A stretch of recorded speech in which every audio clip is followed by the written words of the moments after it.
We just have to sell. We just have to sell our product. COVID has given us the opportunity to increase our impact and extend our reach. This seminar is a perfect example.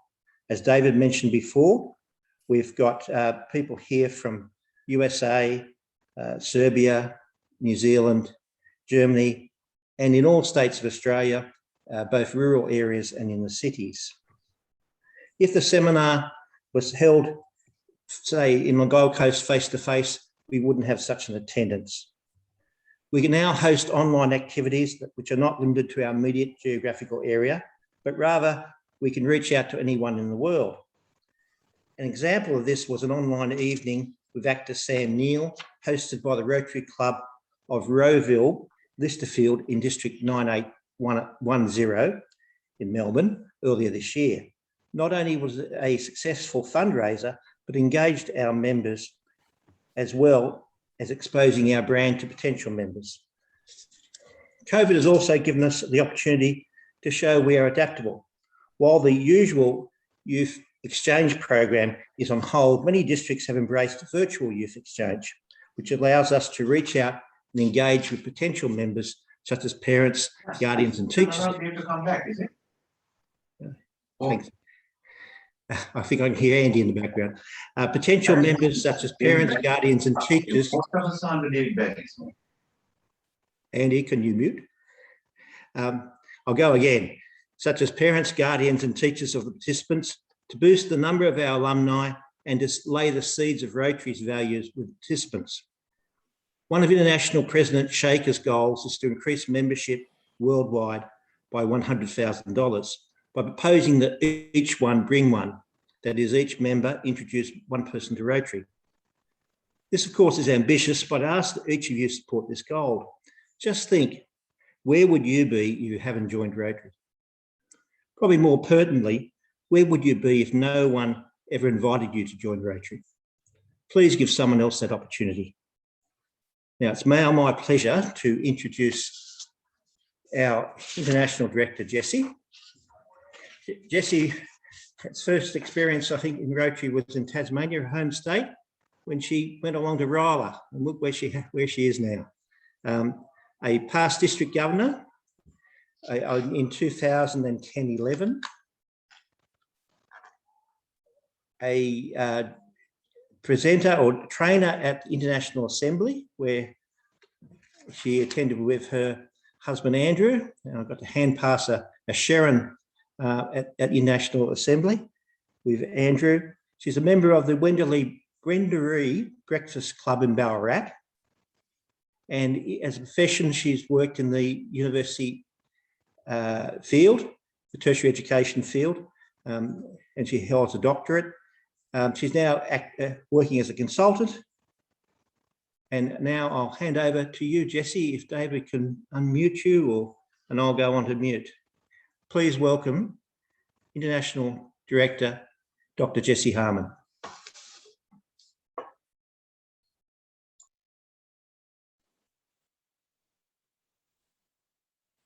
Thanks, Jeff. Can everybody hear me? Lovely, that's great. Well, it is terrific to be with you, and I absolutely thank you for putting time aside on a Sunday afternoon to attend this membership summit. And I do want to congratulate the organisers for their leadership. David and Jeff sort of have both alluded to the fact that membership development has been an issue, a challenge, an opportunity with us from the very beginning of Rotary. And so it's wonderful that we're revisiting it today. It was interesting. I was looking at the agenda that Dave had prepared, and the first question beside my name was, why is membership important? And it's an interesting question because partly it's simple. It's think of the Olympics without athletes. Think of an orchestra without players. Think of a religion, without followers. Rotary is no different. Our members are our beating heart. They are at the very centre of who we are and what we do. And of course, it's not just members, it's engaged members that are the way that we deliver on this promise to unite, to work together to create positive and lasting change. So membership is critically important. It's important for the communities that we live in, the beneficiaries that we serve. And as Jeff indicates, it's important for all of us, you know, and our lives have, I expect, to a person in this room, been positively impacted by Rotary. So I want to set the scene, and I want to give you the 5 things that I hope you will do to strengthen membership in Rotary. And I'm going to do it just at a very sort of umbrella level, and I think I'm going to touch on virtually everything that the speakers today are going to speak on in much greater depth. But I'm going to give you my Jessie Harmon top 5 tips. Okay, and I don't normally use a PowerPoint presentation, but I am going to today. So I'm going to share my screen. All right, can you see it?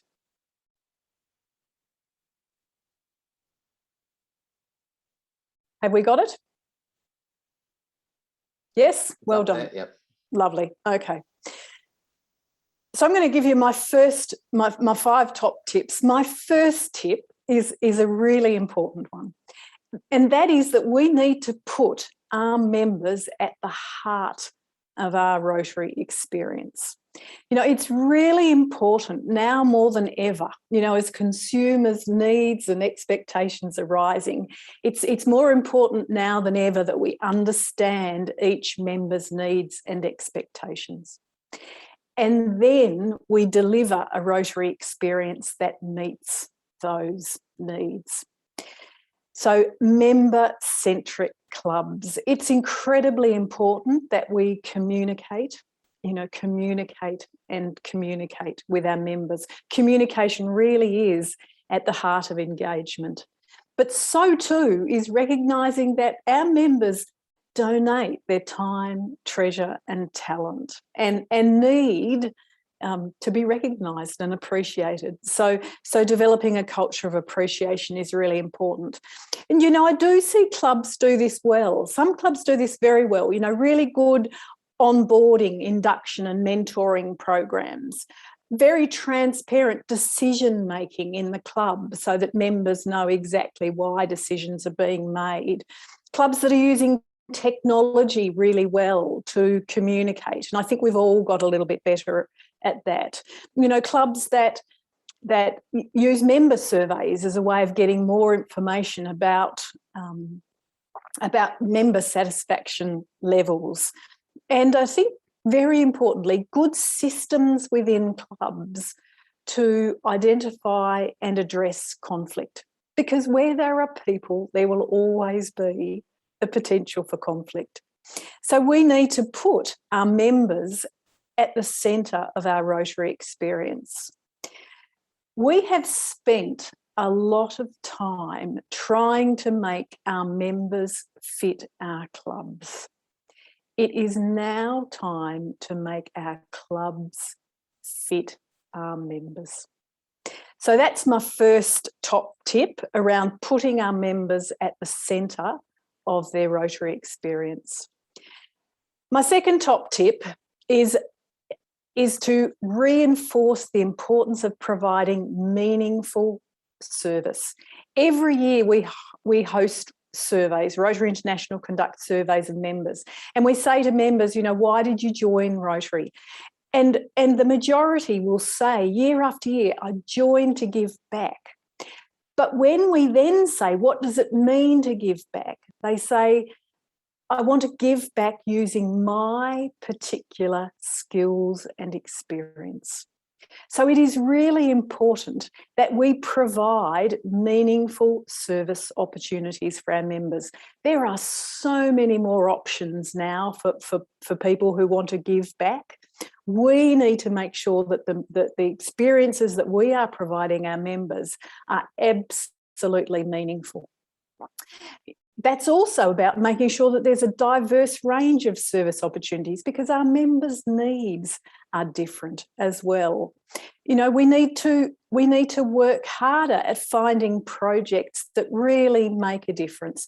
And you know, your family violence, domestic violence project really resonates for this reason. You know, it's an important area of focus and you really are making a difference.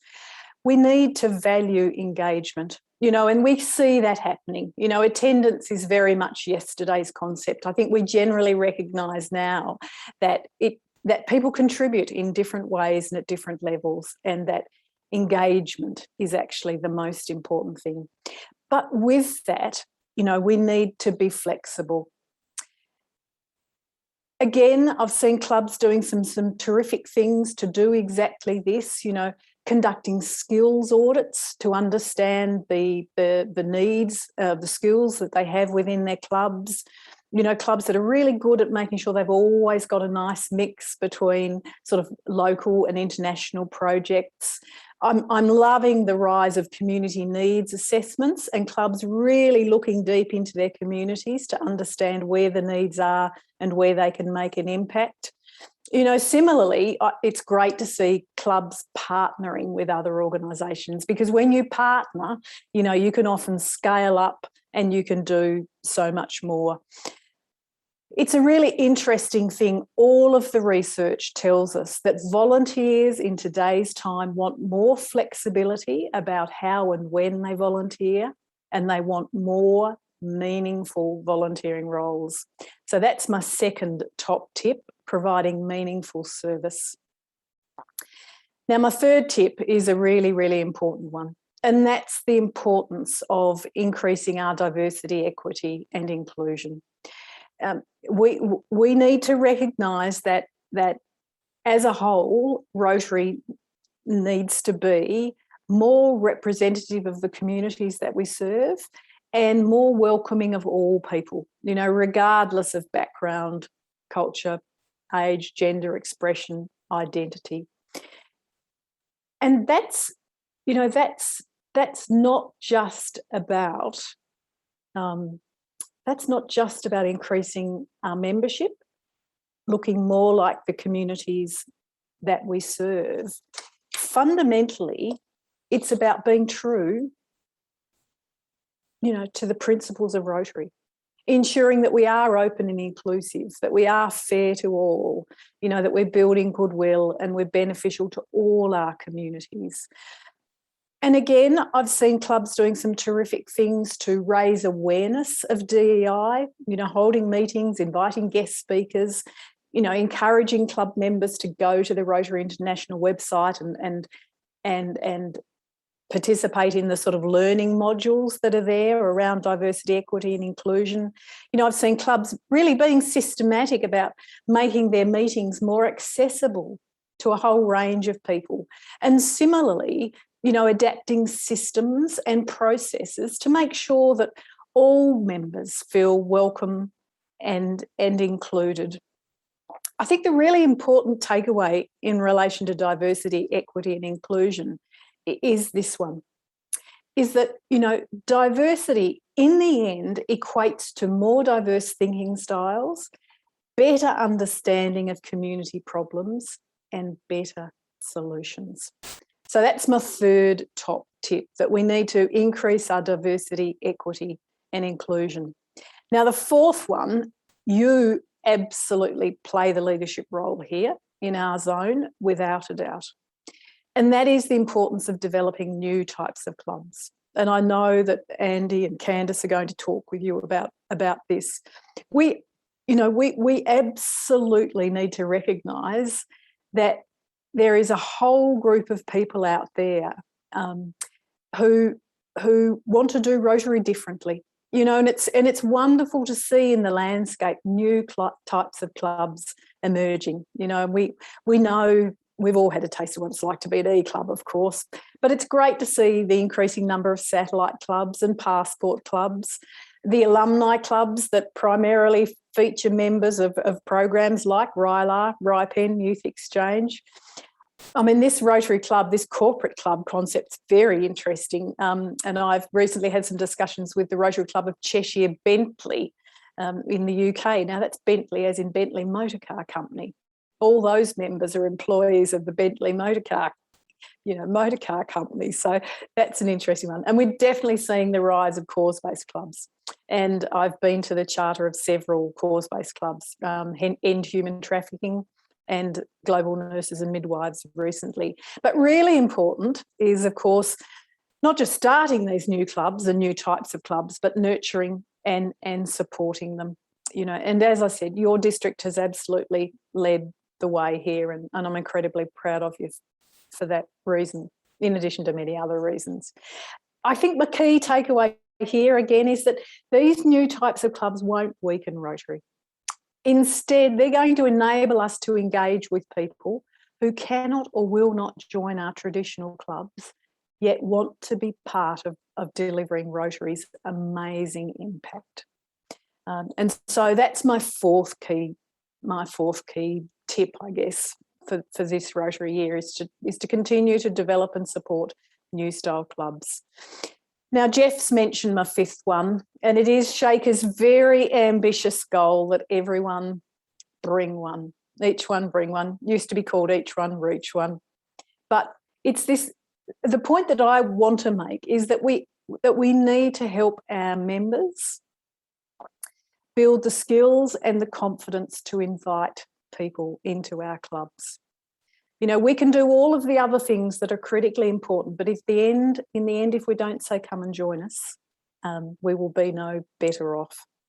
And we can talk about using tools like Rotary Leads. That's really important. But in the end, we need to help our members do that very simple thing, which is ask. So my call to action as I finish is simply this. Try these 5 strategies in your club. Put your members at the heart of the club experience. Go and find out what floats their boats. Provide opportunities for meaningful service. Work at increasing diversity, equity and inclusion and looking more like the communities we serve. Continue to do the wonderful things that you do to start new clubs. And with that, do continue to seek to bring new members into Rotary. Members are the heartbeat of Rotary. They're absolutely critical to our present and to our future. But in the end, members are important because they continue to deliver positive and lasting change. We are the only thing that makes Rotary do the wonderful things that it does in the world. And as Paul Harris said, whatever Rotary may mean to us, to the world, we will be known by the results that we deliver. So thank you for caring about Rotary and its membership. Thank you for everything that you're going to do in the future to build a stronger Rotary. But most importantly, thank you for all the wonderful good that you're doing in your communities and beyond. So thank you very much.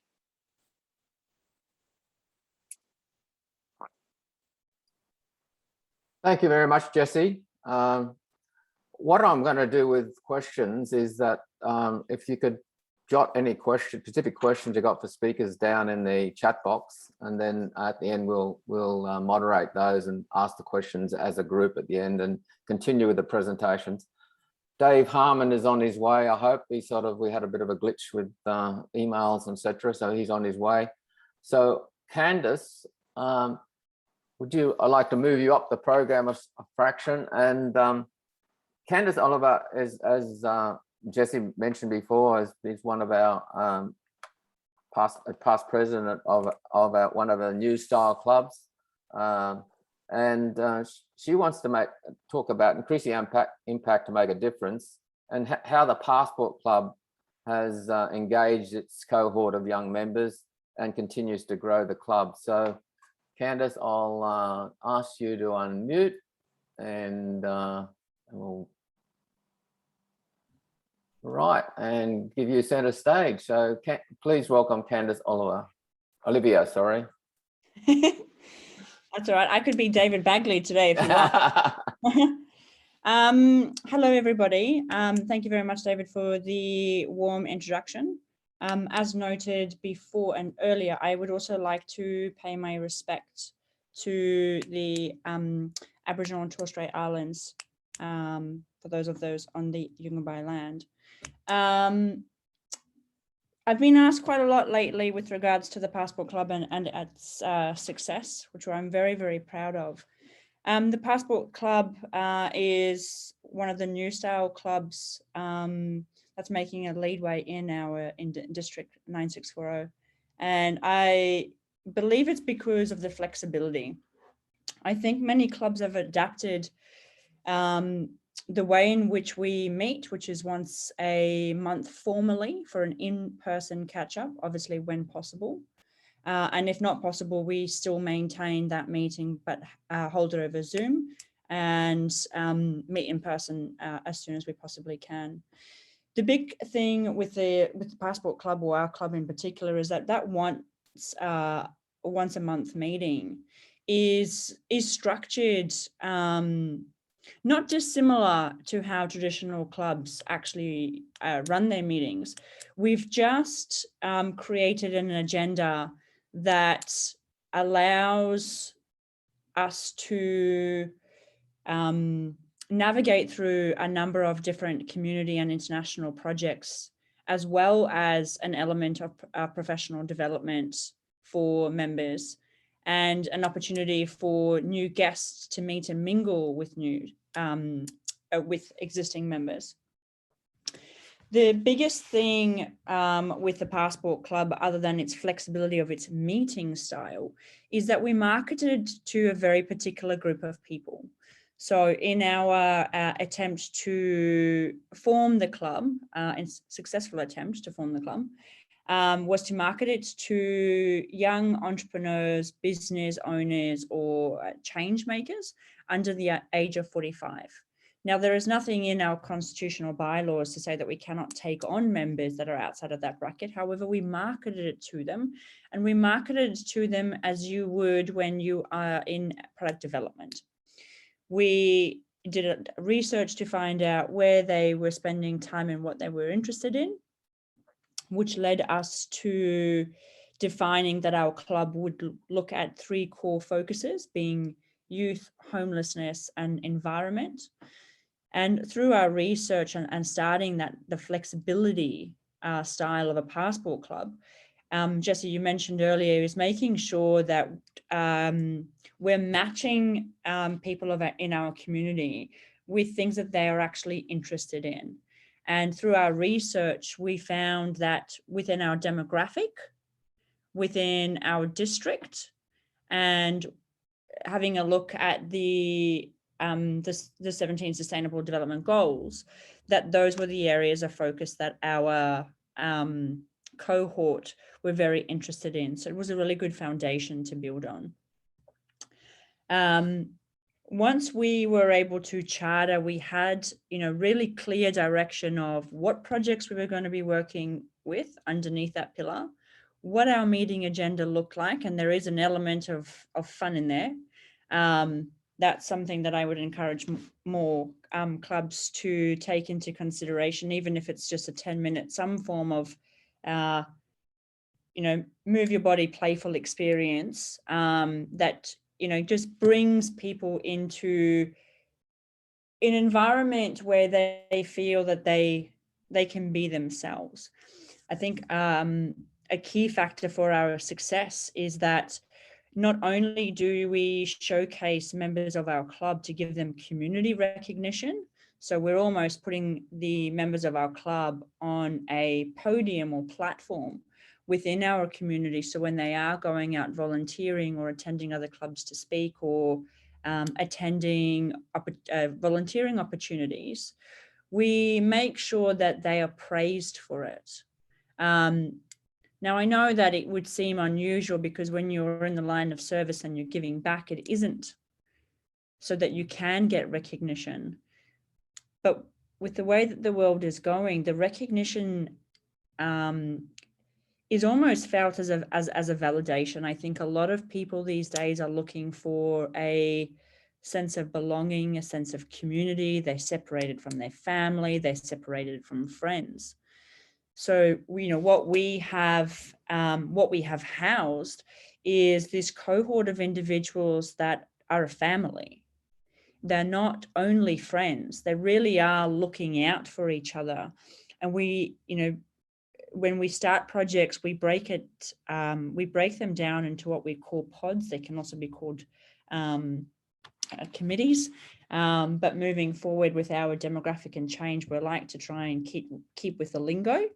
I'd like to let everybody know that I'm also having to research it sometimes, so it's not so straightforward.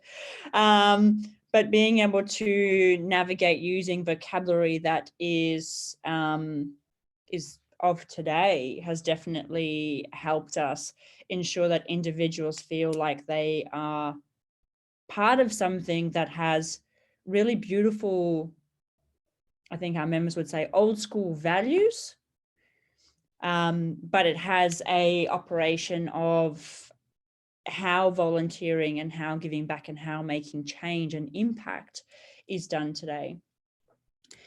As I touched on the sense of belonging, it's also a sense of purpose. In business or in business ventures, for some of you, I hope that you've heard of a wonderful gentleman called Simon Sinek. He is famous for the reason of why. What is your why? And in our recruiting process, somebody's why, a potential member's why, is very important to us. So it's not only when we're going through the induction stage that we get to know them, we actually sit down with them prior and get a deeper understanding of what they would like to achieve, where they would like to make an impact. Because if we just put them on a platform and said, there's all these opportunities to go out volunteering, please go and do it, wear your t-shirt and report back to us so that we can put your name down so that you're covered for insurance. That doesn't really give them a sense of belonging. It doesn't give them a sense that they are being fulfilled and that they are content being a valued member under the Rotary banner. Our club also has adapted new technology. We handle our projects in such a way that you would project managing in business. And this has been a really viable and sustainable way for us to work across so many local, community and international projects. Whilst having a chat to one of the moderators of today's summit, I was asked to just touch on those. And I'd be happy to answer questions about this when we get that opportunity. But our club, as I said, uses technology to be able to keep in contact so that we're not relying just on emails, and we're using project management software. So just give everybody a little bit of a rundown with our club, and obviously once we have agreed to take on a project, or what that looks like. In our club of 36 members, we welcome everybody as a member, obviously through their induction or whether they're a charter member. We sit down with them, as I noted, and we have this conversation around their sense of why and who they are and what they would like to achieve. And we do that in two elements.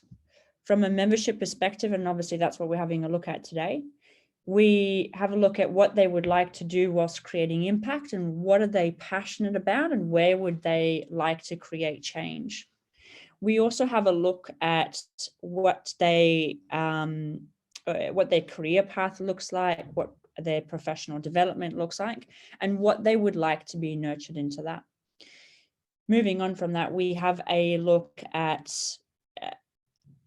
what pod or what committee they would be best formed, and we've broken down our club. So we don't only have one individual handling membership, we have three. We have a youth committee, we have community service, we have international, foundation, professional development, administration, etc. And each one of those positions, which are board positions within the club, they actually have a support team of two to three people. And each of those pods or committees actually work as a team on a certain project for the month or for the months moving forward. And the software that we use to communicate for fast communication is WhatsApp or Facebook chat. If I'm not too sure how tech savvy anybody is, but Facebook, unfortunately, is not a platform that most individuals under 40 are utilizing anymore. So we're not seeing a huge response on that. So we used it to a chat platform called WhatsApp, which has been around for many years, and it's a common platform used for international conversation. So each one of our committees or our pods is actually is listed in there so they can have their own internal communications. And then we use a project management platform or software called Trello, which is Trello. It's similar to, if you've heard of these, Monday, Airtable, or Asana.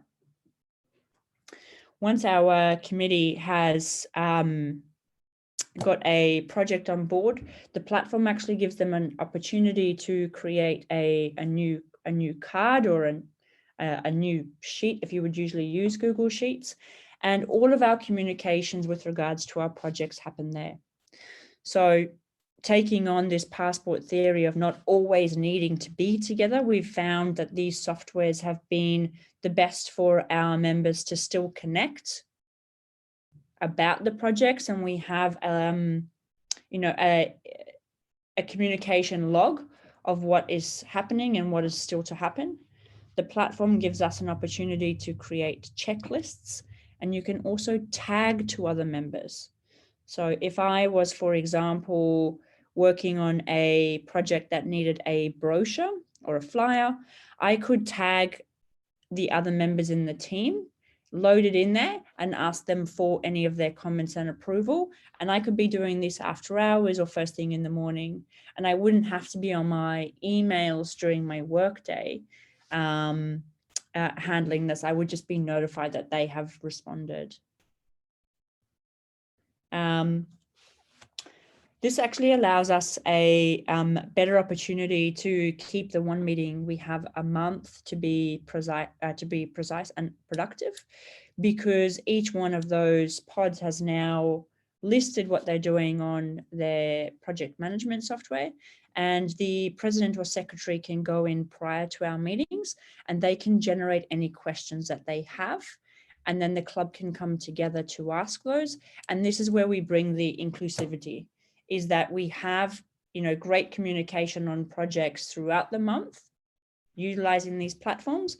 And then coming to the month's meeting, we have that opportunity, like I said, for, those that need to, whether that be the president or the secretary, to go through and have a look at the projects to see what's happening. And then each committee will give the club an update of where they are.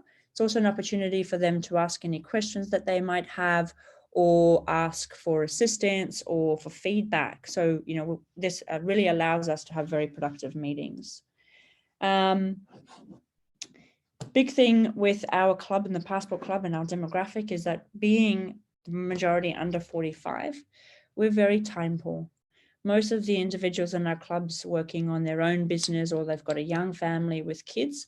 So alleviating all these stresses of weekly meetings, like most Rotary clubs, has been really beneficial with the growth of our club.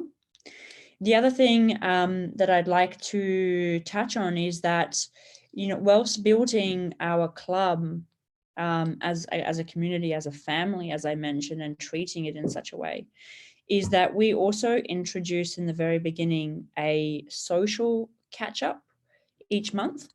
So our meetings, for example, are hosted on the last Tuesday of the month, and the second Saturday of the month, we have a social that our membership committee organize. And that is anything from going for a hike, to a picnic in the park, to playing a outdoor sports activity, to I think they've got a beach catch up is the one that we'll be hosting this month.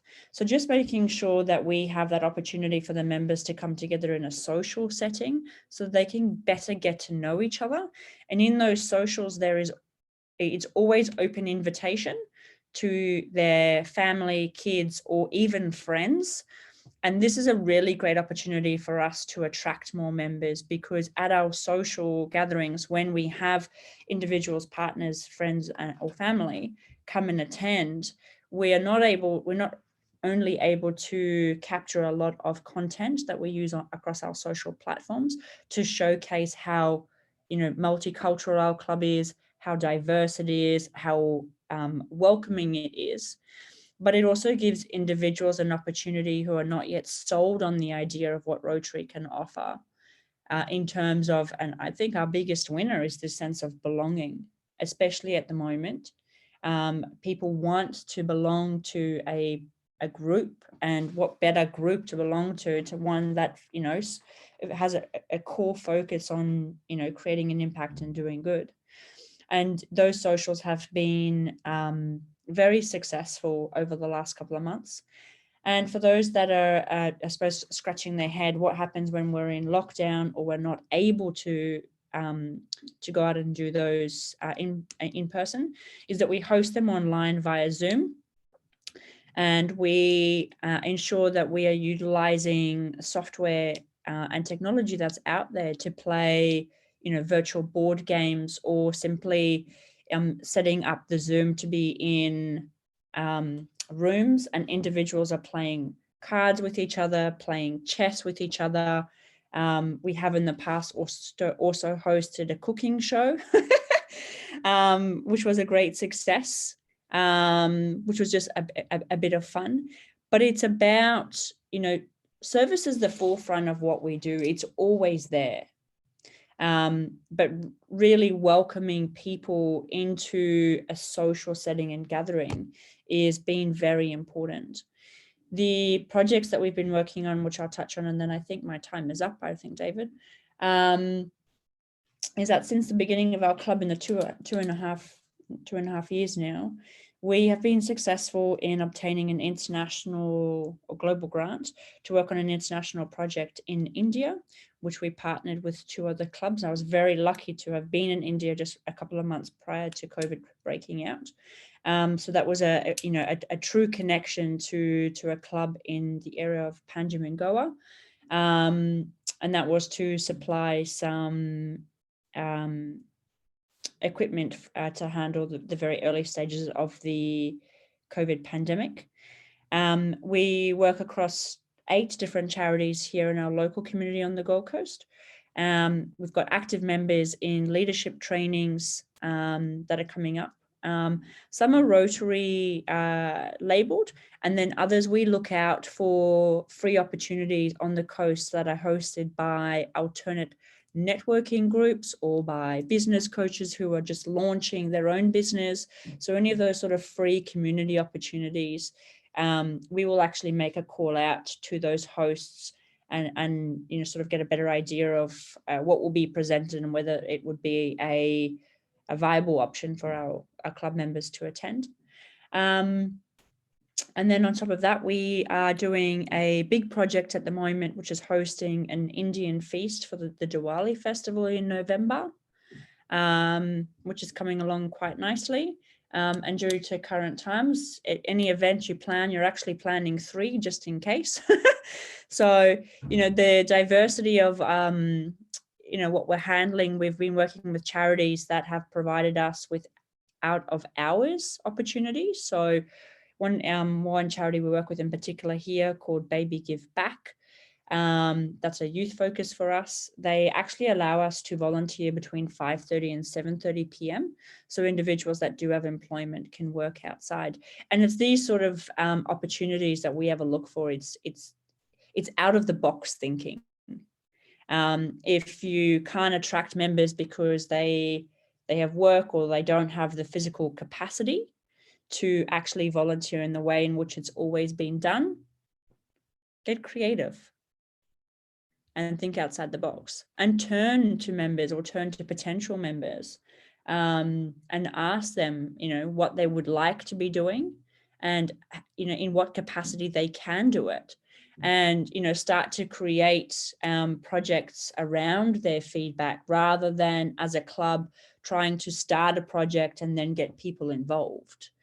This is what we have really seen. I mean, I was the charter president, and that's what I started to do. I started to create projects and alliances with charities and then try to get people involved. And I very quickly worked out that we were going to have a lot more success if we went to our club community and asked them what they would like to be doing and what charities they had come across that were of interest, and then had a look at those focus, making sure they were aligned, and then we were open for opportunities. So yeah, I think just a little bit about the Passport Club and its success. And like I said, I'm happy to answer any questions if there's some there at the end. I know I received one earlier just around professional development, which I'll just quickly, because I just saw that come up. In our club meeting, we allow 5 to 10 minutes for a member to be spotlighted. They do a one-page presentation telling us what they do and what they are offering to the Rotary community in terms of a discount or a one-on-one. And that 5 to 10 minutes is allowing them the opportunity to present to us or pitch their business to us or the business that they work for, so that we have, again, a deeper understanding. And in that time, they're also allowed to ask the club for something. And it's been quite funny. We've been asked for help moving furniture in the next week. We've been asked for recipes. We've been asked to do references. So just using that opportunity to allow our members to be a human and to ask their friends for something that they need. And because we've made it something that is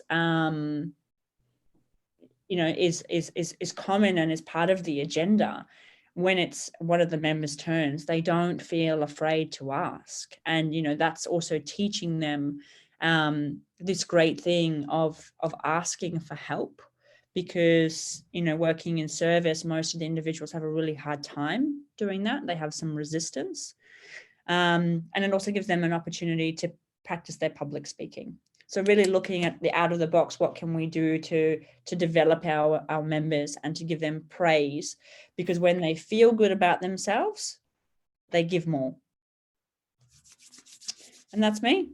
David, I think I've taken up enough time. I don't know if we've got Dave on here yet, because I could talk until the end of this summit, but I'll hand it back to you.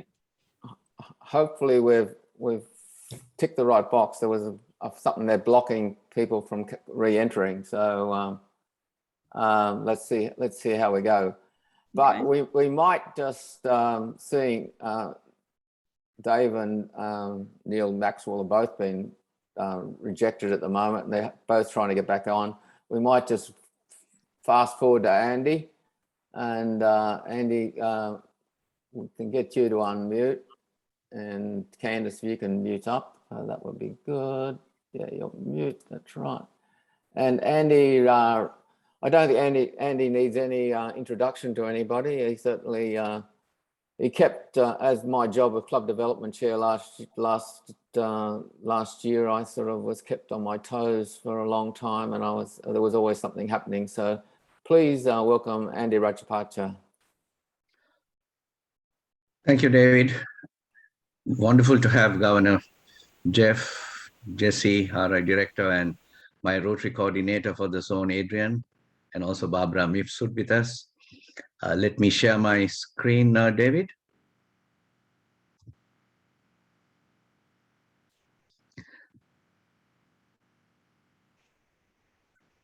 A couple of those.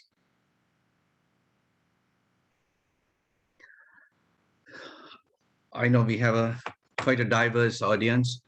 Some have seen what I've done, but this is quite different what I want to share with you. I want to emphasize, how new style clubs accelerated our growth in 9640.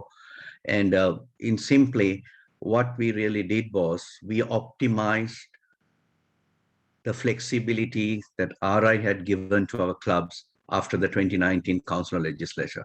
I think most of us don't realize that the flexibility is so vast. RI has told us to be more creative. And that's what we went. We optimized the flexibility given to us, and everything is within our club's bylaws. And if anyone walks to our district, sometimes even our members in our district and clubs don't realize what we have in our district is like going into a gourmet restaurant. If you're not in lockdown, you can choose the kind of clubs that suits your lifestyle. I think Jesse said that, and so did Candice. It's, people are looking for lifestyle matches today. They are really not looking for Rotary clubs. They are looking for opportunities where their lifestyle matches, and there's a purpose for them. So we have traditional clubs. Past Governor Terry Brown is here, and he knows we have traditional clubs, e-clubs to satellite, but we also have 8 new style life clubs that we formed in the last 3 years. We have formed the largest number of new clubs in a district in the last 3 years in our zone. Not that we want to compete, we just didn't stop inventing.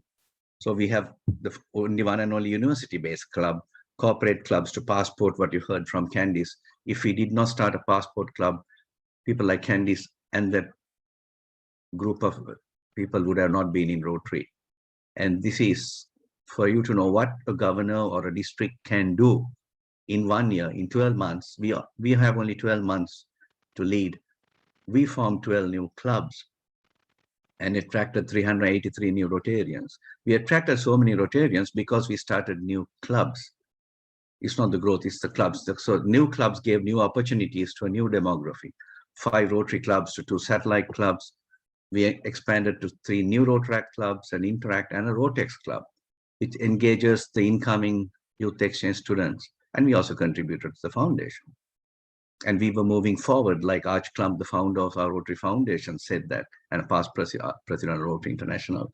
And this is why we were able to become the 25th largest growth district, because of our accelerated growth through our new clubs. Now, if you look at the number 1 district, can you guess where it is from? 3640, I'm sure Jesse knows that very well.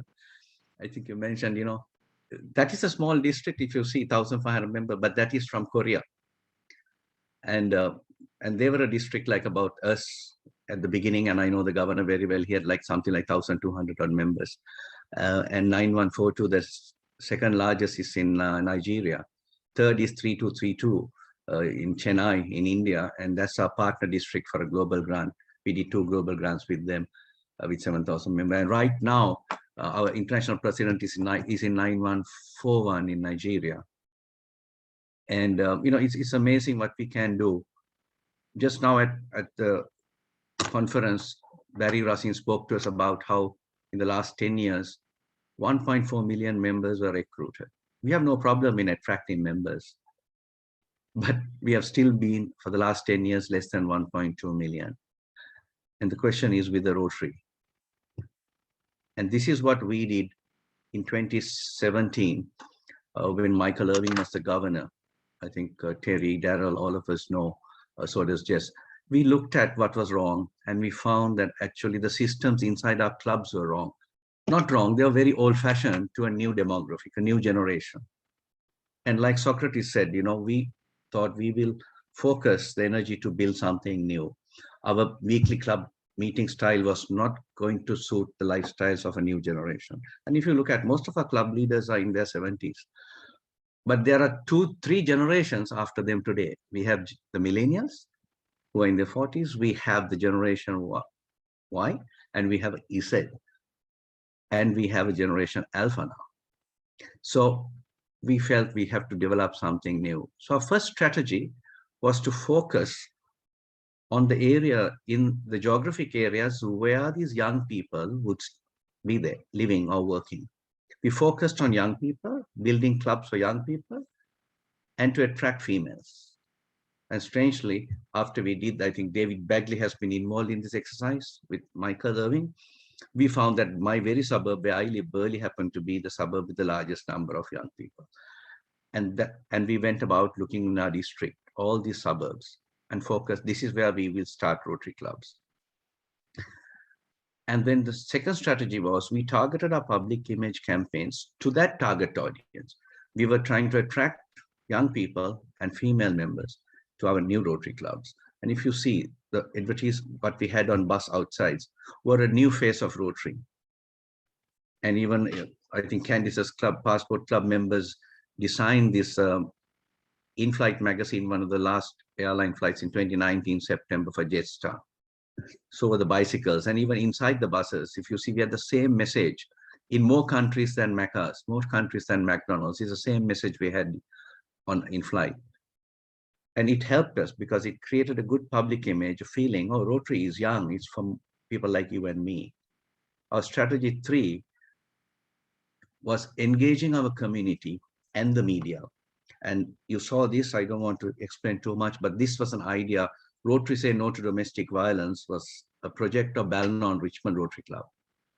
And it was last year that Dave Harmon, when he was president, and his wife Robin came to me and said, how can the district help us to expand this project? And as a marketer, I just grabbed that opportunity and I saw a great opportunity, a cause the community would connect with. Community connects with causes, not clubs.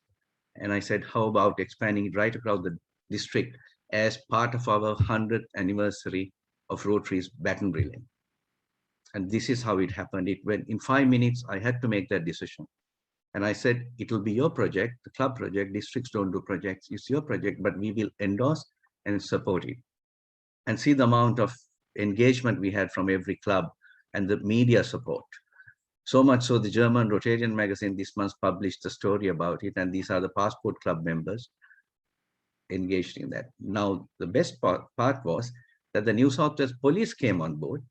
I can see our assistant governor, Bruce, is on the call here with us, and he's the assistant governor for in the area of Mooloolaba and Banneroo Tweed, but he works for the Queensland Police. And this New South Wales Police came on board and said, can we join your campaign, Rotary Say No to Domestic Violence?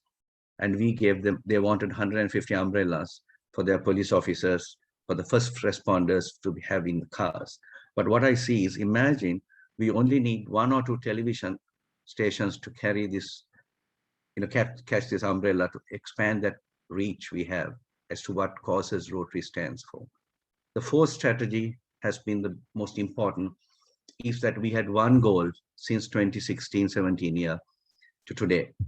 Right through our governor train, past Governor Terry is here, Harry was my immediate past governor, and Daryl before, and Jeff. We all had one goal, to grow our membership. We were threatened also because we were also forced to merge. So we had a reason to grow so that we can be ourselves a one district. And we had one focus and one team. Our governor's team was one of the strongest teams that I've seen. It's like the rowing of 8-member rowing, if you know. The cox who is there is the leader actually, who only the cox who is seated sees the direction of the boat traveling. All the others are actually rowing backwards, but the cox knows to get the best out of the team. And this is what we did. We got the best, like David Bagley said. Yes, he did not have much of rest in his year. And as a result, these are the clubs we formed. This month and today becomes the 3rd anniversary of one of the first experiments of one of the new clubs we formed of Varsity Lakes in 2018. And the Gold Coast University Club. Look at the kind of atmosphere we created, the ambience, the connections that they make. It's a fun club. And then came the Passport Club. Candice and I met only in January 2019. And within 6-7 months, we came up with this idea. And you heard all about the Passport Club, but this is how they meet, this is what they do. And the Corporate Club, yes, in one building, we formed a corporate club so the companies can get together. And this corporate club meets once a month. Each company hosts a cocktail and presents their story about what their company is. And nobody pays any meeting fees because the company takes care of hosting a once a month meeting, and they get involved in very interesting projects, and homelessness and domestic violence are the 2 of their main projects. This is another interesting one in Evansett. Terry Brown, past governor, knows. He took me on a tour to a wonderful town, and this way I asked, why is there no Rotary Club, Terry, in this town? And we walked into LJ Hooker and asked the same question. And he said, how why not start one? I said, can you be my community champion? And Evan said Rotary came about, and it was one of the first clubs in the New South Wales area that we formed. And Terry is totally responsible. All these new clubs we formed had a Rotary mentor. I did not mentor. We had a mentor, and Terry is the initiator of that Evans Head Club. And so was this Lismore Networking Club in the Lismore area where Terry Brown lives. And Terry knows for 2 years we struggled to get this group together. It's an area where the ladies felt that they were not more welcome in most of the clubs, because 2 of the clubs do not entertain female members. And we told them, okay, form a club. And Terry is the mentor to this club, and he's doing wonderfully well as a networking club. They meet once in 2 weeks. Currumbin Beach is a club that Rowan, who was my membership chair, initiated. And I said, okay, I'll back you. Let's make it a project so that he gets the experience of forming a club. And this club connects more with the parents of nippers. Currumbin Beach Surf Club is the largest, the surf club with the largest number of nippers in Queensland. And the nippers program, I don't know whether you know, was founded by a Rotary club in New South Wales, Numbaka Heads. But that club folded after 50 years. And we thought there is an opportunity for us now to connect with the parents of nippers. And this was a wonderful project that membership chair Rowan Johnston initiated, and we formed this year. Ballina Lifestyle was another wonderful project initiated, and it's a lifestyle satellite club for retired corporate leaders, and who most of them live in a beautiful resort. And this was led by past president Col Lee, and the Ballina Rotary Club, Col Lee, past president of Ballina, and the current president, and Dave. And within the year, we were able to form this club with 25 members. They're the largest satellite club today in Australia, and they want to be a satellite club. They want to volunteer. They don't want all the hassle. And the Ballina Richmond Club is their parent club. So, you know, it is good to improve. Like Churchill says, we can change to improve, but we must constantly change. And that's what we did. And as you know, this is a Koala Lovers Rotary Club. This was one of my pet projects, and this is to celebrate environment as our 7th Avenue, but more importantly, to attract more younger people. And that's what we have attracted. You see the Gold Coast Bulletin carried generation, he says, starts a club for Koala Lovers. And that's the president, Zach, who is 24 years. So this is the result. Net result is actually through our new clubs, yes, we have attracted, we met our goal. We had a goal, and if you set a goal, you'll have the means to achieve it. We increased our under 30s by 200%. And that's why we have the largest under 40s across the zone, 11%. We increased our female membership. If you see in the last year alone, 108 new members joined, 507. We have 38%, it's a large percentage. We are not stopping. Jeff is leading again this year. Can you see our increase in membership in the last 2 months is more female members? And I want to tell you, if you want to accelerate growth, it has to be new clubs, because this is what happens. 5 new clubs gave us 116 members, and 29 clubs gave me only 59 members. You know, you can grow traditional club, but the growth is 1 or 2. It takes a long time. The time we take to bring 1 or 2 members, I can use the same time to start a new club. And we went along. If you see, we have a team now who can start clubs. Col Lee to Dave Harmon to Rowan Johnston. We all have experience, and so is Terry Brown in forming club. But this is the way forward. If you want to accelerate, it's new clubs. And how are we going to attract these people that I think Jesse mentioned? How are we going to attract these young people? We will need a new model. How are we going to attract these young ones? If you saw last evening, the US Open was won by an 18-year-old girl. Both finalists were teenagers. And how are we going to attract them? We will have to be like Amazon. Our new clubs will have to be like Airbnb. Having started so many new clubs and initiated, I think we have to move forward. And I think 9640 and all of us in Australia, we will have to start innovating newer clubs to be like Netflix and Uber and Airbnb. We will need a new breed of leaders who can lead these kind of new clubs that Candice was speaking about. Can you see? is not only forming a club. We need that agility in the clubs. The clubs must be agile, moving all the time, and we need quick-minded, nimble-minded leaders to lead these clubs. We can form clubs, but we need leaders, and they have to have a nimble mind, very quick mental state. They have to learn things very fast. And we have our Rotary.org has a learning center, wonderful learning center.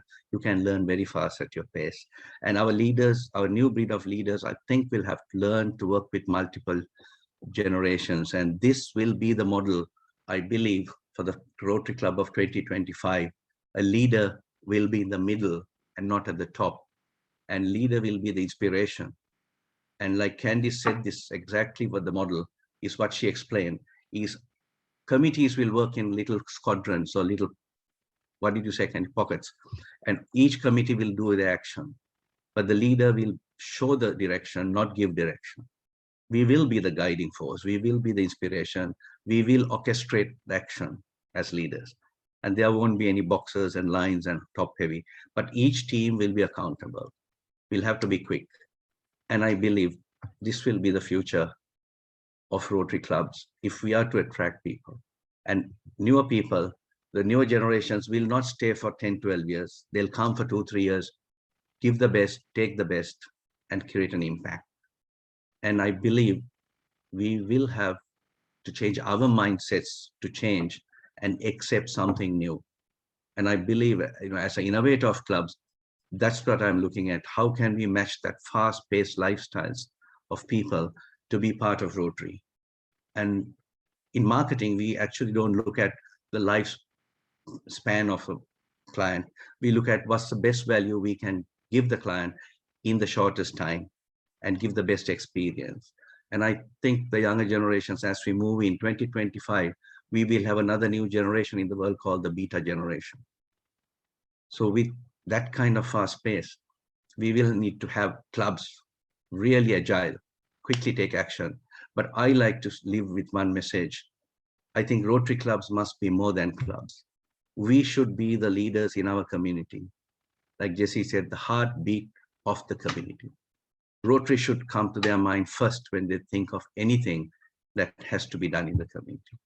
So my friends, my request, my message to you is, let's take a chance to experiment. And experiment is you don't know the result. And let's push our traditional boundaries to create something new. We have led the way, and I think Zone 8 in Australia and my own district 9640, we can lead the way to change and change often. Thank you, David.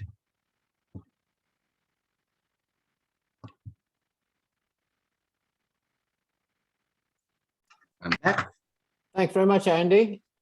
I think Dave Harmon might have joined us. David, are you there? Yes, done a wonderful job, Jeff and Dave. It's a great initiative to have this summit. Jesse, this is something we started in 2016 to have an annual summit, membership summit. And Michael Irving led this. All of us know that, and annually we have had a good response. But this is the first time we have so many from the other districts. And congratulations, Governor Jeff and Dave Harmon on a wonderful initiative. There and is, David there is. Bagley. Yeah, I'm here. Welcome, David. We've Welcome. had some technology issues. Wonderful. How are you, man? And he's not You can normally relax. not normally that grey. He's actually turned grey in the last hour. That's okay. Candice and I made up for that. We had to mark your time. Yeah, technology is a wonderful thing, but when you have a malfunction with the computer, when you're ready to do a presentation, so I've gone and borrowed an Apple Mac that I do not like, but so bear with me. I hope it all goes well. So David, are you ready for me to share screen? Whenever you're ready, yeah. Okay, and how are we, Dave? Sharing screen. Yep, slideshow. Are we ready, right to go? You're right to go. Yep. Okay. So thank you everyone for... Your screen hasn't been shared though, Dave. You sort of got. Oh, hasn't it? Oh, sorry, I got it on mine. Bear with me. You see down the bottom on the thing, just Yeah. share screen. Thought I did that. Oh, yeah. There we go. That's it. Okay. Pick the right one. Yep. And I've just got to get this. Back to start. Yeah. I can't bear with me on this Apple Mac. It's a pain. I've got to Play from start up the top left-hand corner, David. yeah, I'm just trying to get it on a slideshow, but yeah, That's it. That's it. Okay. So thank you for bearing with me to get this thing started.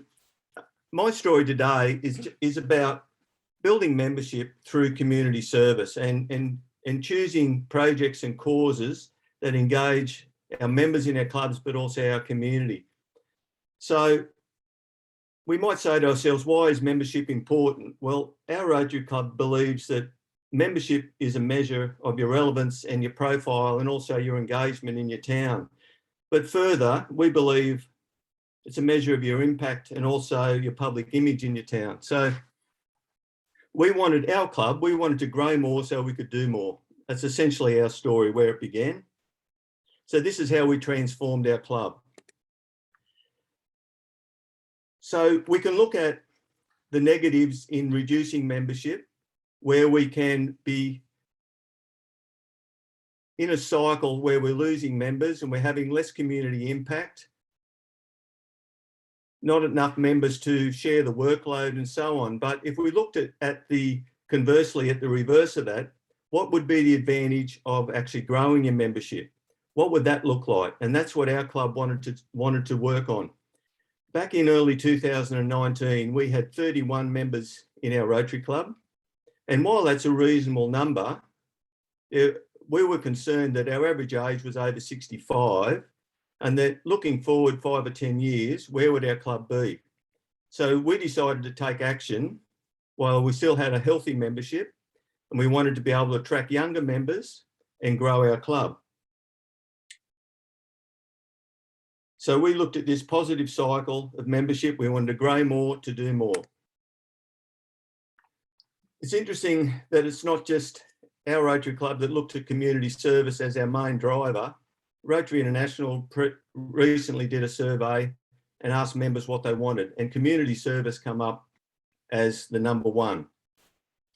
So we formed a focus group of 3 members in our club, and that was our membership chair, our club service director, and our incoming president, which happened to be yours truly. And we determined that we wanted to increase the amount of community service projects we did, but also the value and the quality of the community service projects we did. And we wanted to also have a point of difference. What defined our club when you looked at other service clubs and charities in our town? How was our club different? Why would people want to come to us instead of another club? So this focus group come together and come up with a core business strategy or our main core objectives of what we wanted to do in early 2019. And it's true, we wanted to make a club more attractive and relevant, but more than that, we wanted to commit to a community service project that had impact in our town and addressed the needs of the disadvantaged. And we wanted to enact causes or projects and be advocates for people in our town that were disadvantaged. But more importantly, what this core group decided was that we'd put 80% of our efforts into achieving these goals. So that's where it all started.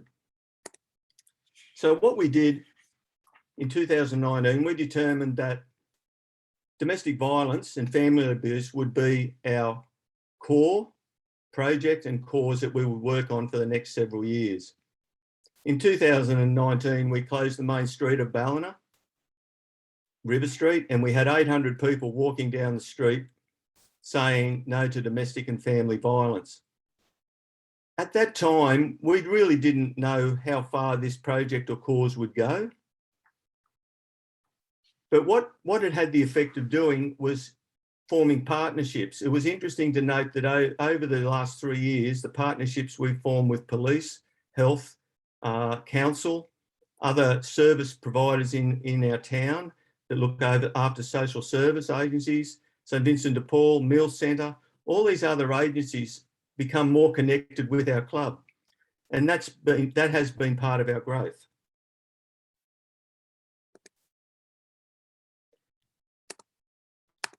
Hello, hello. I've got a problem. It's not going forward for me.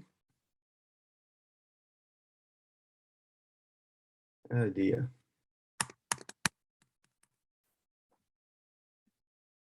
There we go.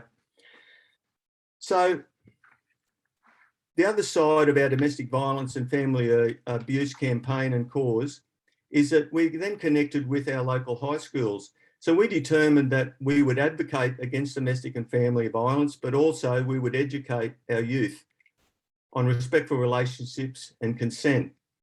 So our club has helped fund the training of facilitators in the program called Love Bites. And we also are currently helping deliver into 10 local high schools on the Northern Rivers. Before we went into lockdown a month ago, we were helping to deliver to 500 students a week in the Northern Rivers area. This is Ballina Coast High School, and you can see some of the artwork that was completed as part of this campaign.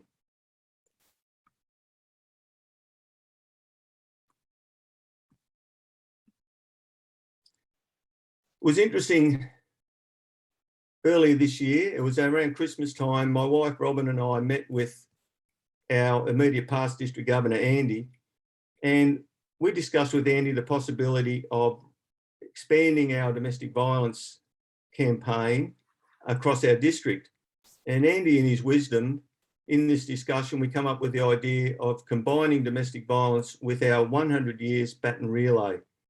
And that commenced in February this year. These photos here are photos of 5 different towns, or 4 different towns. We have Byron Bay, Iluka, Grafton, and Lismore.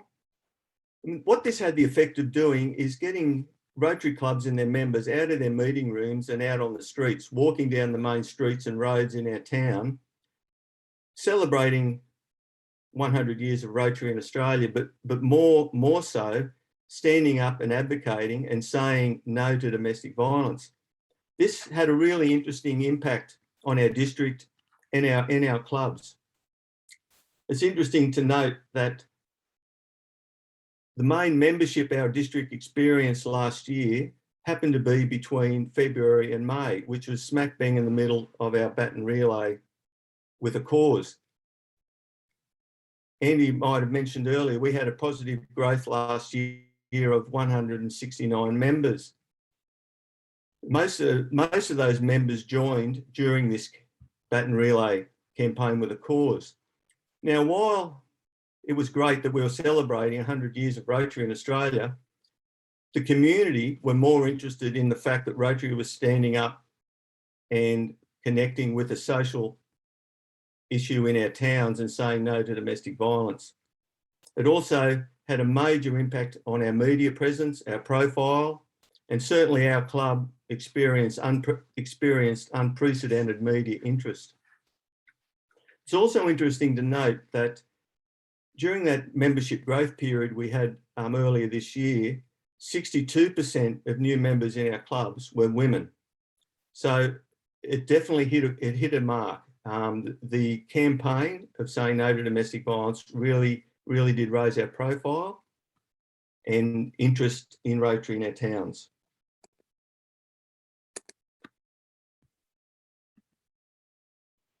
This is just an example of some of the media interest during our baton relay. As I said, unprecedented media interest. And only this week, this program or cause has gone global. The German Austrian Rotary magazine voted the Rotary Says No Domestic Violence Baton Relay as one of the best 8 projects in the world. And this photo here is of our new modern passport club that Candice would have spoke about earlier. It's interesting that when you look at Generation Y and millennials, they connect with social justice, environmental causes, And also, just going further, it's interesting to give the Passport Club credit. Only last week or so, they had 7 members do the training to be facilitators in Love Bites program. So these sort of social justice causes connect with our younger prospective members. And I think it's something we really need to think about, is what type of community-based projects do we commit to? If you look at the growth of the Ballon Richmond Club over the past couple of years, midway through 2019, we had 33 members. In June last year, we increased up to 76. So we more than doubled our membership in our club in that period. Now, while domestic violence would not have been the reason that all new members have joined, it certainly played a major role. I can comfortably state that quite a few members joined our club directly as a result of our domestic violence and family abuse project. So we proudly, our club become the second biggest club in New South Wales. The only club with more members was Sydney, and equal 6th largest in Australia for a club that only has a town population of 10,000 people. So the message I'm trying to portray here is that it doesn't have to be domestic violence as your project, but if you can connect with your community and your members in a project and a cause that connects with, as I said, community and your members, you're going to be able to raise your profile, increase your engagement, participation, and when you get your community on side and they have interest in the causes and projects you're doing, you are going to get increased interest and more membership growth. So I think we all agree that to grow, our clubs need to ensure that our members get value for the time they're prepared to give. And as I say, we need to be careful of the projects that we get involved with and make sure that they do engage our community and our members. So I would ask the question to you, what is your club's core business?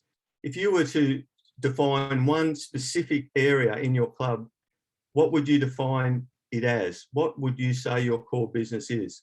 I know with our club, our core business is connecting with our community with social service in social service areas like mental health, homeless, the needy, domestic violence. They're the areas we concentrate on. This lovely lady you see here we just received her Australian citizenship a couple of weeks ago, Jacinda. She's a survivor of domestic violence, and that's the actual connection she has with us. That's why she joined our club. That was a connection she made with my wife and I. So connect with your community, create greater impact, and enact these causes and campaigns that raise your profile. So if we look at Ballon Richmond's wheel of action, you can see we have the domestic violence and advocacy and education campaign in the middle, but we also have quite a few other causes and projects that link in with that, like the Days for Girls kits, the birthing kits that we put together and send overseas. We have recycle and reuse, where the local hospitals, all the out-of-date equipment gets sent overseas. Through Ballina, we take that up to the Gold Coast and to Brisbane to put in containers. The Hot Meals Centre, during this previous lockdown we've just had, in a month, provided over 6,000 meals to those in need in Ballina. And we have members of our club volunteer for that organisation. And also mental health, and of course our Love Bites program, breakfast club at our local primary school. So we have quite a few community-based projects that make a difference in our town. Connect with our members, connect with community, and we don't have any problem getting media interest. Media is often ringing us to do a story because they hear what's going on. We don't have to be chasing them to do a story on us. So we have, over the last 3 years, we've had a massive increase in our media interest. And it all comes down to the causes and the projects that we have connected with. So short and sweet, and I thank you for having a listen. And in a little while, I'm sure we might have a few questions. But essentially, to give it just a quick overview, Andy mentioned before the quickest way to grow membership is to start new clubs, and there's no question in that.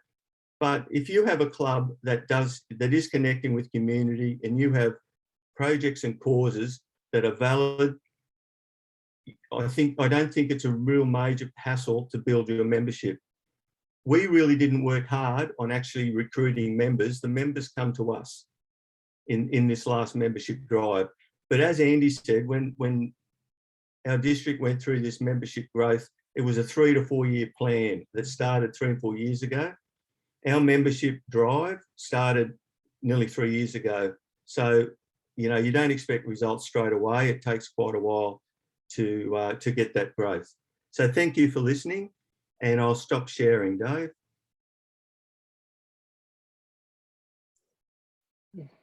Thanks very much, David. It was worth waiting for.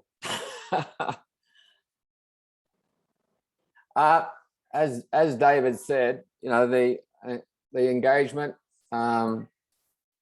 being relevant to your community. I think we've heard that message through several of the speakers so far, Andy and Jesse as well. Now, at 4:30, we're due to have Neil Maxwell talk about how to rejuvenate a membership. And I think Neil might have even actually joined us. So Neil, if I can find you there, I'll just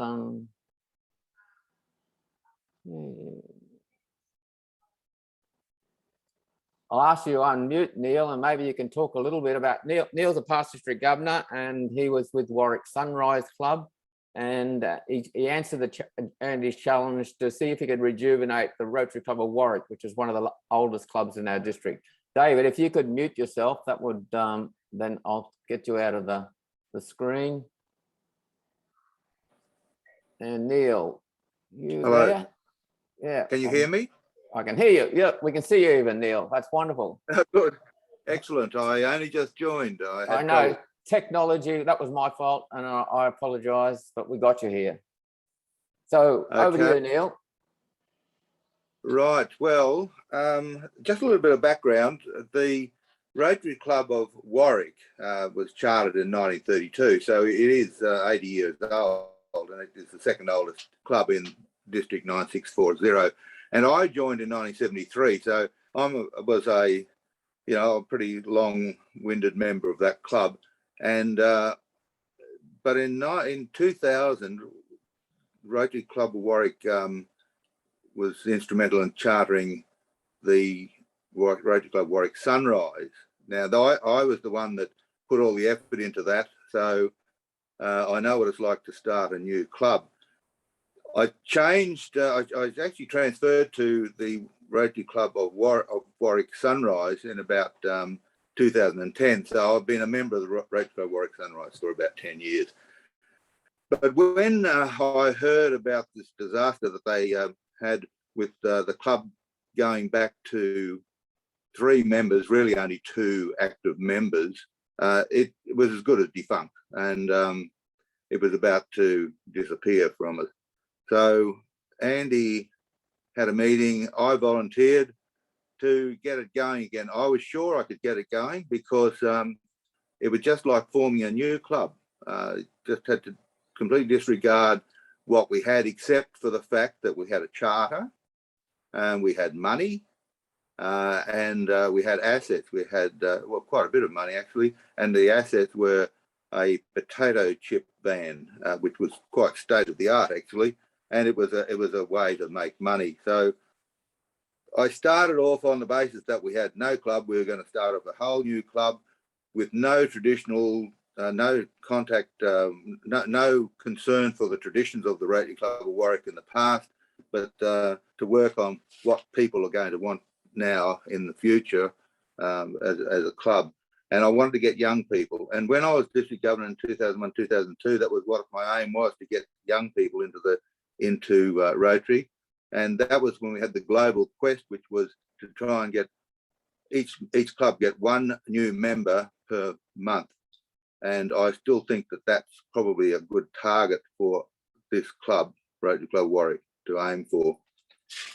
So nothing much happened until I had problems with getting a venue, and I had problems sorting out how I could get a group of people together when we're still very concerned about the pandemic. So I let it go until February, and that was when we had the relay come through Warwick. The Warwick Sunrise were hosts, and I decided that was the weekend I really had to start something. So I started distributing some pamphlets at the race, at the relay, and I got some interest. And one particular was the journalist from the young journalist, actually, under 25, from the Warwick Daily News, and she showed particular interest in it. So I thought, well, I had a chance there.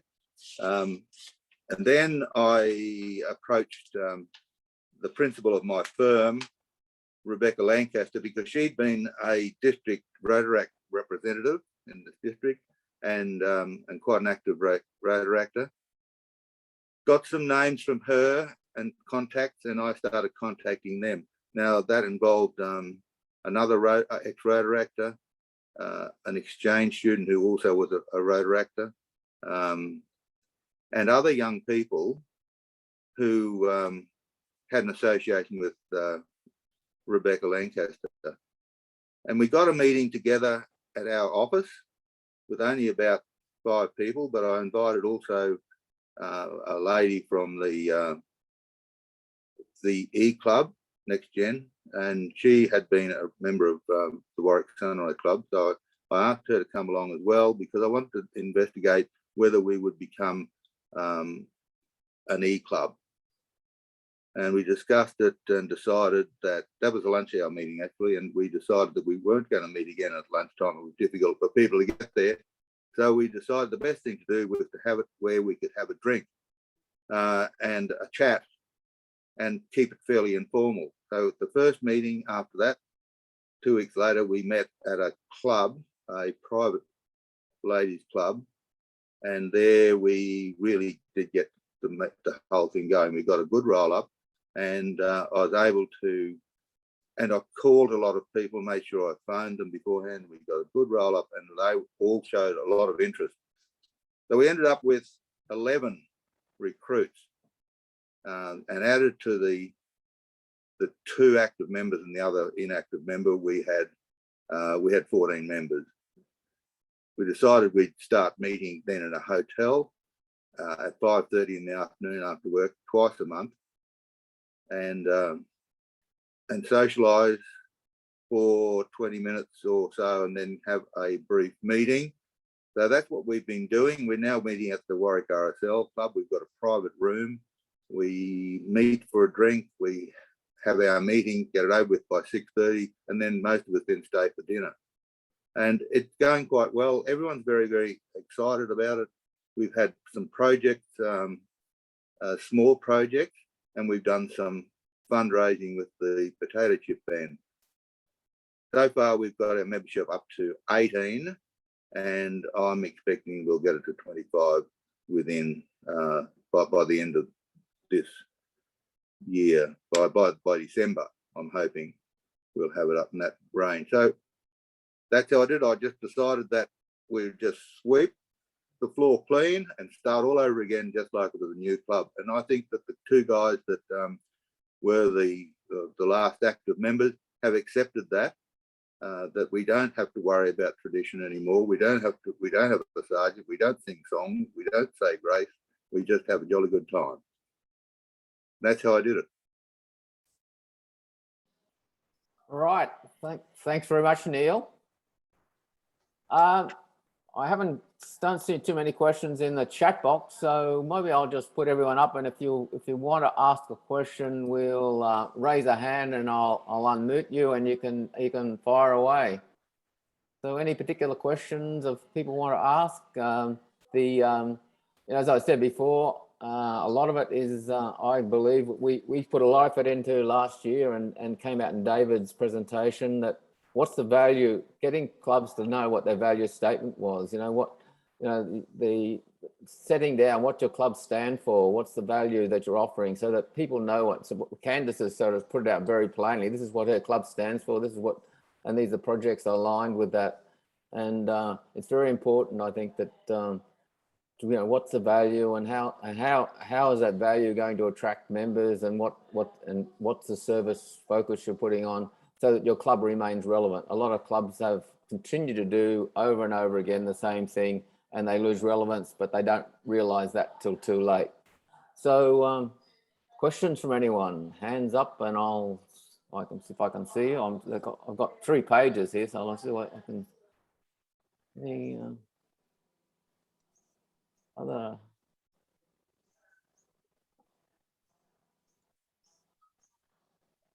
Oh, here we are, Jeff V, and unmute Jeff.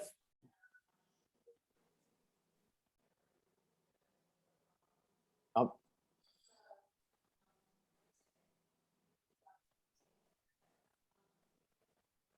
you're not unmuted, Jeff. Try again. It was just something that at the Zone conference, the speaker was Mark Pearce from Volunteering Australia, and he really stressed the importance of flexibility. And I was wondering if any of our speakers would comment on that. And particularly, he was saying that more formal volunteering like Rotary was on the decrease, where informal, more spontaneous volunteering was on the increase. And I just wonder what part maybe Friends of Rotary might have in maybe rejuvenating some clubs.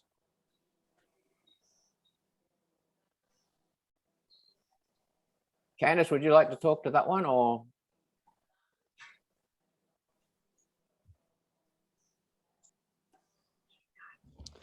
Okay, cool. I'm off mute now. Jeff, this is definitely something that we have seen in our club.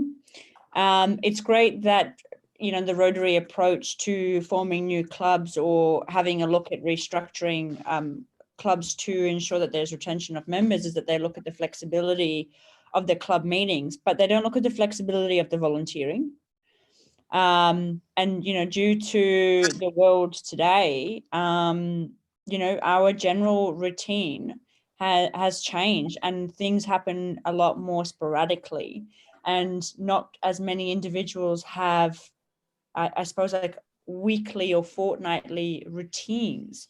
Therefore, starting or taking on projects that require a set amount of people on a regular basis or a rolling basis, it just doesn't work anymore. And I talk into because of our demographic, but I actually feel like it's all the way around, because the way that we think and the way that, our day-to-day lives happen these days is flexible in nature.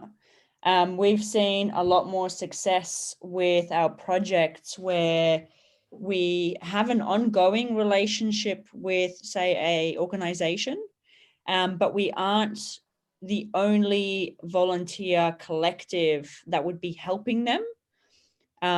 So there's no need for a roster. There's a number of different organizations that might get on board and help the same charity. Therefore, it might be, 2 Rotarians and a couple from somewhere else. I think removing that competitive nature that we, or Rotary, is the volunteering organization that has partnered or affiliated with a certain charity or community cause, would eliminate that, because it's more inclusive for others. Having a look at flexibilities of time for volunteering as well. And if they are on a regular basis, approaching the members to put their hand up for one of, say, 4 or 5 opportunities, and actually being vocal around the fact that we don't want them at every single one. We just want them to make a commitment to one of the dates, or maybe as one as a primary date and the second as a backup. And then once the days in particular that are most busy, we will actually shut them off for volunteering, and then we open up those other dates for people moving forward. So it's just, again, having a look at the flexibility around navigating how can you still have those relationships with organizations you might want to help on a regular basis without then projecting the pressure onto your members in the club to definitely need to attend, and having to attend at each opportunity that is provided. And then when starting projects, ensuring that it's only individuals that are invested into what you're doing that are working on that project, because there's always lots for members to do. But having individuals work on projects, or sort of, shoving them or forcing them into a project because the club's doing it, that doesn't align with their personal values, has been a learning lesson for myself since the beginning, because that's when we start to see resistance, and that's when we start to feel speed wobble in our retention of members, because they're paying dues for something that isn't actually fulfilling to them. And they may be giving back, but they're not giving back to an area that they are proud to showcase, because it's not coming from the center of the heart, or the center of their grounding of what they want to do. Thanks, Candice. I think, David, you might like to comment on that, because it's about that passion you were talking about, and aligning the passion. Can you unmute, David? You might like to comment. Yeah, thanks, David. I think I take on board what Candice said. It's something that you have to commit to, week in, week out. Can be demanding on a club and on its members, and certainly if it becomes a chore. It's different if you have a passion, and you have a shared passion with your members. And I think if clubs can connect and find a cause or a campaign that connects with, the majority of your members, and also community, it doesn't become a chore. It's a passion. And I really think, speaking on behalf of our club, I think the further we've gone into aligning our projects and causes with social issues in our town, the more involved our members have become, and the more passionate they are. So I think it's that old thing about planning and sitting down and actually taking some time to have a think about what it is you want your club to be connected with, and putting it out to your members. What's the shared passion? What's your shared core business going to be? And I know if you walked around the streets of our town, and you mentioned our Rotary Club, I'm sure probably every second or third person will be able to tell you what we do. So it is about passion, and you know what it's like when you really enjoy doing something. It's not a chore. You get far more enjoyment out of it. So I think that's probably just something that we've sort of evolved into at the moment. It won't last forever. This cause will run its day, and then we'll find another one. But yeah, and the other thing I do look at is Rotary. Many Rotary clubs are fantastic at fundraisers, making money and donating it to causes in your town and external to your town. But in the last couple of years, while we still commit to the foundation and other causes, a lot of the fundraisers we are connected with go straight into the projects and causes we're doing in Ballina. So the money we raise goes into our in-house projects and causes, and that builds our profile in our town. Rotary gets the kudos from it, not some other organisation that we give the money to. So I think, we're just trialling things, but at the moment, it seems to be working well. Thanks, Dave. Jesse, would you like to any comment or? Well, as the most innovative district in Australia, I'd like to issue a challenge, because the flip side of this trend to being much more time poor and then cause-based, limited time, you spend it where you're passionate.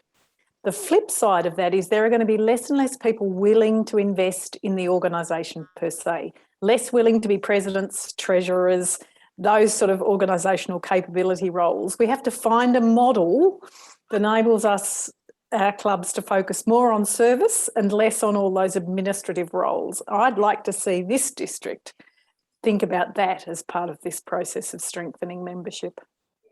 Jesse, sorry, can I just speak on that? Because this is something that we have had to address within our club, especially because those administration roles do take up quite a lot of time, or they can do.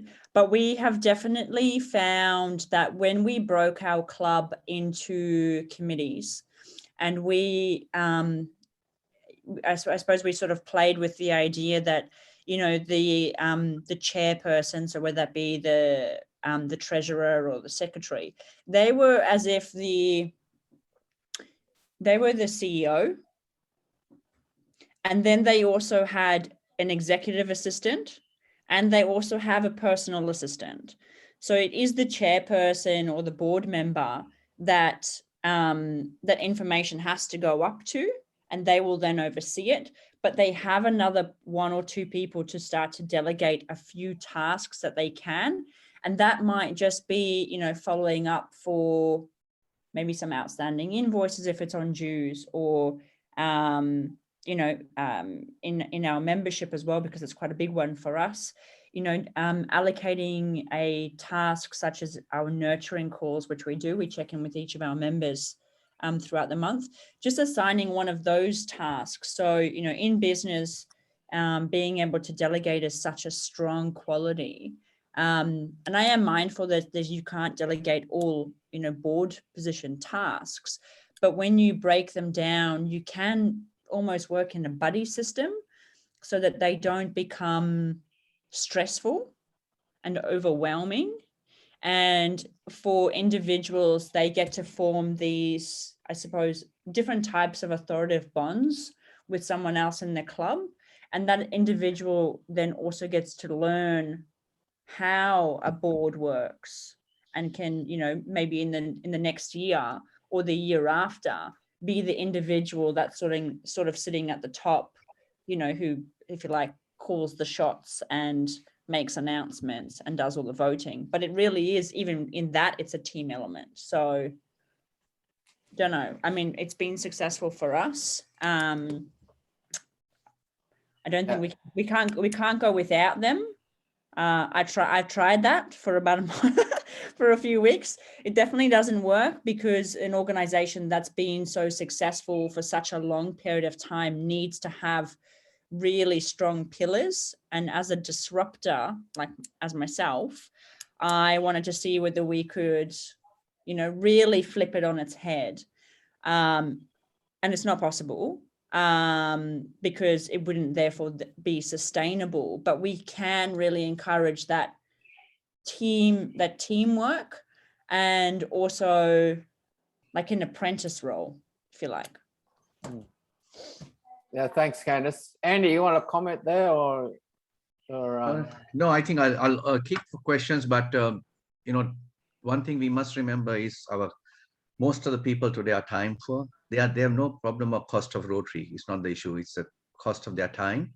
I was in Warwick just a few days ago with the Warwick Club with Neil Maxwell, and time was the issue. Even to dedicating a weekend for training of Rotary or a day is also too much for them, because most of them are in their 20s, and you know, like they even asked how many Rotarians have been in their 20s when they joined Rotary, you know, young families and, you know, relationships and all that stuff. So we need to come up with some drastic flexibility to make it very appealing. I had a marvelous team of assistant governors during my year, and they were part of the great team we had. I can see Eric and Anne and Bruce, and they were on the ground, in the areas and who I delegated most of my leadership roles to them. I like to ask whether they have any questions. And Bruce or Eric, they were on the field all the time, more than me, connected with the clubs.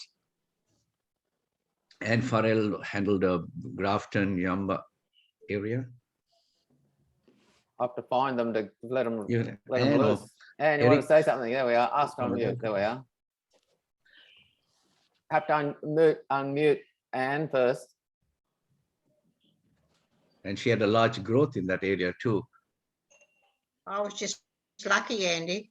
I had 5 wonderful clubs to work with. So I thank you for the experience. Thank you. I think that, you know, as candidates, succession planning is pretty important, and it's about easing people into a job. And I guess one of the problems with success, and maybe Ballon might find this too, that the bigger the club gets, the more daunting that the succession planning becomes, because you sort of say, oh, I've got to manage a club with 50, 60, 70, 80 members is different to managing a club with 15 or 20 members in some ways. So it's success can breed problems as well as far as succession. But I think we will try and look at that model, Jesse. I think we might take that challenge on. And you know, certainly I know one of the things that Rotarians aren't good at is delegating. They the board tends to do everything and don't delegate. So if you can get in a club that succeeds, has their committee structures working well and project teams working well, and corporate world's gone similar way. They've tried to get out of the hierarchy into a more of a cluster based thing, and I think Rotary can learn from them as well. So and we should take Jesse's challenge, all of us, and come up, and you know, she's the best director to have for us to innovate. You know, David Bagley, just to ask, we have our Rotary coordinator Adrian with us. I'm sure he's around here still. He was a great club innovator before even I ventured on it. I wonder whether he has anything to share with us or question. Adrian. I'm trying to find Adrian. Can I see him? I've only got. I think he might have gone. Andy, can you see him? Adrian, are you around? Or I thought I saw him. Yeah, he's there. Adrian. He has a Rotary background. The Rotary, my shirt color background. Where is it? Adrian has just raised his hand. David McPherson, looking for a Rotary background. Here we are. Oh, here we are. Here we are. Sorry, Adrian. I'm on 3 pages. I'm on 3 pages trying to find you. Yeah. Yeah, that's okay. I was trying to unmute and I couldn't. Now just ask me that question again, Andy. I was focused. No, I just told David to ask you, because I said you're one of the pioneers in new club innovations, and you know, you started before all of us here did it. But whether you have any questions to ask our team here, or whether you want to share any of your great ideas that you always had. And Adrian is our Rotary coordinator for the Zone 8 for membership. Thanks, and he's Andy. my team leader. Yeah, thanks, Andy. I've been listening with intent. A lot of the things that you said were back in the day in 2011 when we started our new club, the new club of Rotary Club of Green Hills Maitland, where I had invited probably in excess of 50 people to my existing club, and I could only get about 15 of them to join. And that was the reason, because they didn't like the formalities, the structure, the time. They couldn't understand the grace, the Rotary anthem, and all the little things that we used to do, plus meeting every week. So hence that's why I wanted to start a new club with some other like-minded people, and it's going from strength to strength. We've got a young 31-year-old president at the moment, and the next president is going to be 22. She's on fire. They're just really working well as a group. So the younger people are kind of taking over the club, and the older people are more or less being just mentors and just helping. But that's what we need to do. We need to have more different clubs that give people more opportunities. And you've got to have projects and different projects, so people have got different things that they can be working on. Adrian, would you like to share the name of your club? I know personally, but for the others. The Rotary Club of Green Hills Maitland. You'll see us on Facebook. Yes. Thank you. Very active. They're all into different things. you know, everything from collecting sanitary napkins to give to those people who can't afford them, to selling mangoes to raise money for the palliative care people. They're doing lots and lots of stuff, which is really, really good. And we were very fortunate. We took half a dozen people over to our project in Papua New Guinea, and they were actually working on the project, just doing basic cleaning and putting things together. And they were so impressed about what Rotary did that they came back and they asked us, how can I become a Rotarian? I want to be part of this. They said, I just thought Rotary was for old people that had ate chicken in the middle of the day. So yeah, so we've got half a dozen really good young Rotarians out of it. Wonderful. So one is actually on our district membership committee as the youth officer on the membership district membership committee. Thank you. Okay, Thank thanks, you. Adrian. Well, ladies and gentlemen, I think we've, yes, I'll unmute you, Rod. Can you unmute Rod?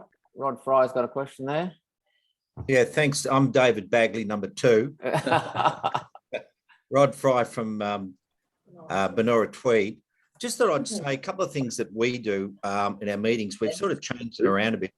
Instead of having fine session, we don't do that. We have a lucky dollar and it's really good because we do it at the start of the meeting so that everybody gets up a short period of time and just tells something that they've done that's happy in the last week or so. A happy dollar, so a happy dollar. And we find it's really good because then everybody's part of the meeting, and there's nothing like sometimes with fines, they can be good if you've got a good fines master. If you haven't, they can be a little bit pointed at people. So we find that's really good because everybody takes part in the meetings. Also, one thing we're doing too is where our new members, we're actually putting a mentor with them so that pretty much like Candice was talking about, where you know, they're there and there to learn what goes on. And we give them somebody who's been in the club for a while that we think can show them just about how the club runs, because it's good to go to some of the district stuff, but it's also good to be trained internally, because the hardest part is to get people to be in the role. And one of the other things we just talked about at the last meeting is we're also looking at sort of doing a bit of a shared presidency where a president, it might be the president for that year, but someone will come in and just do and fill in for him and do part of it so that the next year he's ready to take over, rather than just bang, you know, you're not president, all of a sudden you are president sort of thing. A bit like what the district governors do, a bit of a handover where you got district governor nominee and district governor elect and all that type of thing. I think it just helps a little bit in your club. If you've got people, because they're a bit scared to be presidents, a lot of people. So just a couple of ideas we do. Okay. Thanks, Rod. Well, we might bring it to an end there. As I've noted in the notes, I've videoed the whole session, so I'll send that to everybody on the list with their email addresses. And I think there's some really good stuff here to share with your clubs. And so I'll ask District Governor Jeff if he'd like to just do a quick sum up and thank everyone for attending. Thank you, David. I think we've had a great couple of hours. To Jesse, your 5 tips are like gold. Thank you very much for your sage advice. To Candice, so interesting the way your club at Candice operates and how you find what people want and then look for a project rather than the other way around. You have deflated me a bit though, because I'm just starting to use Facebook really, and now you've told me that people under 40 don't look at it, so I'll have to do something else. To Andy, always a pleasure to hear you speak, Andy. I have heard some similar talks from you on that, and I can say that quite comfortably that Rotary's in more countries than McDonald's, because you keep telling me that. So that's, or telling us that. So thank you once again. To Dave Harmon, and I got some kudos before for having this seminar, but it's all Dave's kudos. It all goes to Dave, and probably Robin, who's there in the background, because she does a bit of work. Oh, she's drifted out now. And it was interesting to compare how Dave's club's been successful, being a more traditional club as compared to Candace. And also Candace's club. Also Neil, again, something completely different, starting again for a really traditional club. I just remember they had a member years ago who we celebrated his 60th years of membership, and he'd actually been going to the meeting ground for 6 years before they thought it was suitable to join. So we could have had 66 up, but that Warwick was a fairly traditional club. So great to see things going. And thanks, David Bagley, for your efforts with some difficulties. Your name is now said in more than states, said everywhere. So thanks to everybody for your attendance. Those that came far and wide. Good to see people. Adrian, can't see Graham Wilson, but great to see you. I know you're there somewhere, Graham. So good night, and thank you very much for your attendance, and thank you, Jesse, and everyone else. Good night. Thank you all.